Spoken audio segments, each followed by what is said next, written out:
بسم اللہ الحمدللہ والصلاة والسلام علی رسول اللہ. ناظرین السلام علیکم ورحمۃ اللہ وبرکاتہ. عربی زبان دلچسپ اور آسان. آج ہم لیتے ہیں اس کا چوتھا نقطہ، عربی زبان کی لکھاوٹ. ایک لفظ کو لیتے ہیں مسجد. یہ ایک آواز ہے مسجد، یعنی اس کو اگر ہم مختلف زبانوں میں لکھیں گے تو کیسے لکھیں گے؟ انگلش کو لیجئے MASJID، پورا ایم لکھنا پڑے گا، پورا اے، پورا ایس، پورا جے، پورا آئی، پورا ڈی، رائٹ. ہندی میں یہ ہے مسجد، تقریباً سارے حروف لکھنا پڑیں گے. تیلگو میں یہ ہے مسجد، اور یونانی میں مسجد. یعنی آپ کو تقریباً ہر زبان میں مکمل حروف لکھنا ہوگا.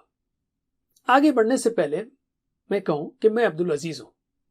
اگلی بار جب بھی آپ مجھے دیکھیں تو مجھے پہچاننے کے لیے ضروری نہیں کہ آپ مجھے سر سے پاؤں تک دیکھیں. مجھے پہچاننے کے لیے صرف میرا چہرہ ہی کافی ہے. تو عربی بھی یہی کام کرتی ہے، حروف کے چہروں کو استعمال کرتی ہے، پھر انہیں جوڑ دیتی ہے. تو لیجئے مسجد، تو اس کے لیے آپ کو پورا میم، پورا سین، پورا جیم، پورا دال لکھنے کی ضرورت نہیں ہے. صرف میم کا چہرہ لیجئے، سین کا چہرہ لیجئے اور جیم کا چہرہ لیجئے اور دال سے جوڑ دیجئے، تو یہ ہوا مسجد. سبحان اللہ.